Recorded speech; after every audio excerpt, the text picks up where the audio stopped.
ఇదొక ఆసక్తికరమైనటువంటి విషయం. ముఖ్యమంత్రి సీరియస్ అయ్యారు, ముఖ్యమంత్రి ఆగ్రహించారు, ముఖ్యమంత్రి కన్నెర్ర చేశారు. ఈ మాటలు వివిధ ఛానళ్లలో వచ్చిన సందర్భంలోని థంబ్నెయిల్స్ వ్యవహారం. ఇవన్నీ వివిధ ఛానళ్లలో వచ్చిన థంబ్నెయిల్స్. అన్నింట్లోనూ చంద్రబాబు సీరియస్ అవుతూ ఉంటారు. ముఖ్యమంత్రి సీరియస్ అవ్వడం అంటే అర్థం ఏంటి? సమస్య పరిష్కరించడమా, సమస్య నుంచి దాటిపోవడమా, సమస్య నుంచి జారుకోవడమా? అసలు ఏంటి? ముఖ్యమంత్రి సీరియస్ అయ్యారంటే ఆ సమస్య పరిష్కారానికి అంతో ఎంతో ప్రయత్నం జరగాలి. కానీ వెంటనే ఏదైనా ఘటన జరగగానే ముఖ్యమంత్రి సీరియస్ అయ్యారు అనేటువంటి ప్రకటన వస్తుంది. ప్రకటనగానే ఉంటుంది, ఫలితం మాత్రం కనిపించట్లేదు. ఇప్పుడు ప్రస్తుతం ఆంధ్రప్రదేశ్లో డీజిల్ కొరత చాలా తీవ్రంగా వేధిస్తోంది.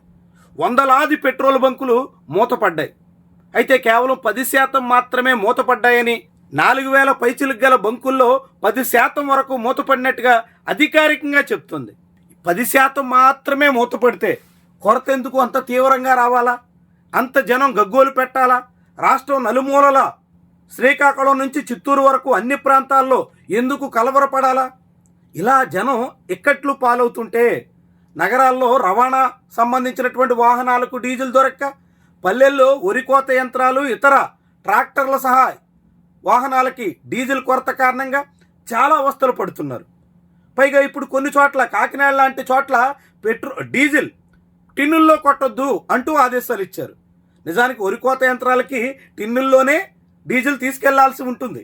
టిన్నుల్లో పోస్తే మాత్రమే దాన్ని తీసుకెళ్ళి మిషన్లో వేయడానికి ఉంటుంది. ఆ మిషన్ తీసుకొచ్చి పెట్రోల్ బంకుల దగ్గర డీజిల్ కొట్టించుకునే అవకాశం ఏ కోసాన ఉండదు. అయినప్పటికీ అలాంటి ఆదేశాలు అధికారులు ఇవ్వడం ద్వారా ఈ డీజిల్ కొరతను మరింతగా పెంచుతున్నారు, రైతుల్ని అవస్థలు పాలు చేస్తున్నారు. దాని మీద ముఖ్యమంత్రి ఏమయ్యారంటే ఆయిల్ కంపెనీలపై చంద్రబాబు సీరియస్. ఇది లేటెస్ట్. ఇవన్నీ లెక్కలేస్తే ఒక సుమారు 20-30 సార్లు ఆయన సీరియస్ అయ్యారు ఈ 2 ఏళ్ల కాలంలో.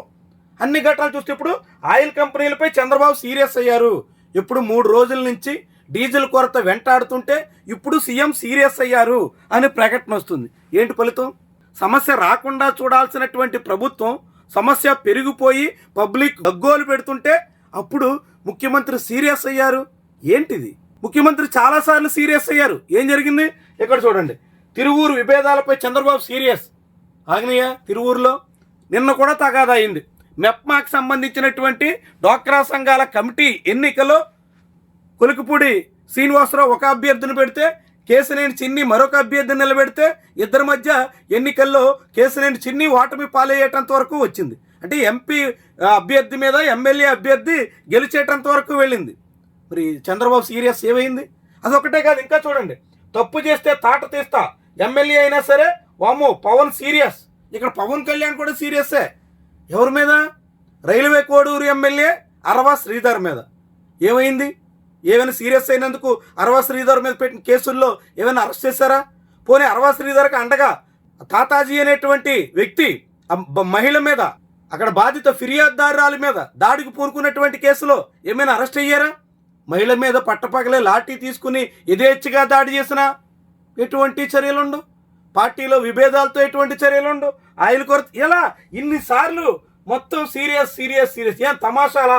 ఆ గొడవలేంటి? ఎమ్మెల్యేలపై చంద్రబాబు సీరియస్, కడప బాలిక కేసుపై చంద్రబాబు సీరియస్, మంత్రులపై సీఎం చంద్రబాబు సీరియస్, ఎమ్మెల్యే దగ్గుపాటిపై చంద్రబాబు సీరియస్, టీడీపీ ఎమ్మెల్యే ఆదిమూలంపై చంద్రబాబు సీరియస్, తిరుపతి తొక్కిసలాట చంద్రబాబు సీరియస్, తప్పు చేస్తే తాట తీసుడే Pawan Kalyan serious, Chadalavada over action Chandrababu serious, కాంట్రాక్టర్లపై చంద్రబాబు సీరియస్, సింహాచలం ఘటనపై చంద్రబాబు సీరియస్. ఏంటి సీరియస్ అనేది ఇప్పుడు సీరియస్ కామెడీగా మారిపోతున్నట్టు కనిపిస్తుంది. అందుకే సోషల్ మీడియాలో ఇలా సెటైర్లు వెల్లువెత్తుతున్నాయి. చంద్రబాబు సీరియస్ అంటే సమస్యని నాంచివేయడమే, సమస్య నుంచి తప్పించుకోవడమే, సమస్య పరిష్కరించకుండా చేతులు ఎత్తేయడమే అనే మాట ఇప్పుడు చాలామంది నోట నుంచి వస్తుంది. ముఖ్యమంత్రి సీరియస్ అయ్యారంటే ఎట్లా ఉండాలో పరిస్థితి? ముఖ్యమంత్రి ఏదో యథేచ్ఛగా పదే సీరియస్ అయ్యారంటే ఒక ప్రకటన చేసి చేతులు దులుపుకోవడం కాదు కదా. సమస్య పరిష్కారం కావాలి కదా. రైతు ఇప్పుడు రోడ్డెక్కి పంటను కాపాడండి అని గగ్గోలు పెడుతుంటే రైతుకి న్యాయం జరగాలి కదా. డీజిల్ కొరత తీరాలి కదా. సమస్య ఏమో సమస్యలాగే ఉంటుంది. చంద్రబాబు ఏదో సీరియస్ అయ్యారు అని మీడియాలో ప్రచారం చేసుకుని అమ్మయ్య ఈ పూటకి మనం ఏదో సాధించాం అని సంతృప్తి పడే పరిస్థితికి పాలక నేతలు వచ్చేస్తున్నారా? అనేటువంటి అనుమానం కూడా చాలా మందిలో కలుగుతుంది.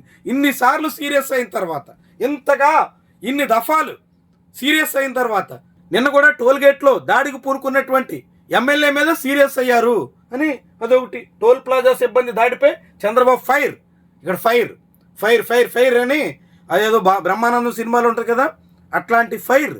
ఆ సీరియస్ ఏంటివి? సమస్య పరిష్కరించడం ఎప్పుడైనా సరే నాయకుడికి ముఖ్యంగా ఉండాల్సిన లక్షణం. సమస్య పరిష్కరించకుండా ఏదో ఆ పూటకి ప్రకటన చేసి ఏదో కన్నెర్ర చేశారు, ఆగ్రహించారు, సీరియస్ అయ్యారు, ఏదో మాటల పదజాలంతో జనాన్ని మభ్యపెట్టి కాలం వెలుబుచ్చుదాం అనుకుంటే పబ్లిక్ సహించరు. సమస్య తీరకుండా జనం సంతృప్తి చెందరు.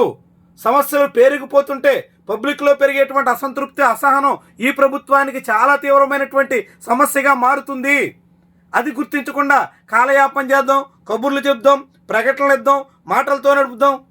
ఎంత విడ్డూరం అంటే ఇంత తీవ్ర సమస్య ఉందని అధికారికంగా అంగీకరిస్తూనే రెండో వైపు సివిల్ సప్లై శాఖ మంత్రి నాదెండ్ల మనోహర్ రాష్ట్రంలో డీజిల్ కొరత లేదు అంటూ ప్రకటన చేస్తారు. ఎంత విడ్డూరంగా ఉంటుందో చూడండి. ఇలా అనేక రకాల సమస్యలు పేరుకుపోతున్న వేళ ప్రభుత్వం సీరియస్ కావాల్సింది. వెంటనే సమస్య మీద స్పందించాలి, సమస్య పరిష్కారానికి కృషి చేయాలి, సమస్యను పూర్తిగా తీర్చి సామాన్యులు సతమతం కాకుండా కాపాడాలి. అప్పుడు సర్కారుకి చిత్తశుద్ధి ఉన్నదంటగా జనం అంగీకరిస్తారు. సీరియస్ అయ్యారు, ఆగ్రహించారు, ఫైర్ అయ్యారు, ఇంకేదో మీడియాలో రాసుకుని చప్పట్లు కొట్టుకుని సంతృప్తి చెందితే దానివల్ల సర్కారుకి ఏమాత్రం ప్రయోజనం ఉండదన్నది చంద్రబాబు గుర్తిస్తే అది ఆయనకే ప్రయోజనం, ఈ రాష్ట్ర ప్రజలకి అంతో ఎంతో ఉపశమనం కూడా.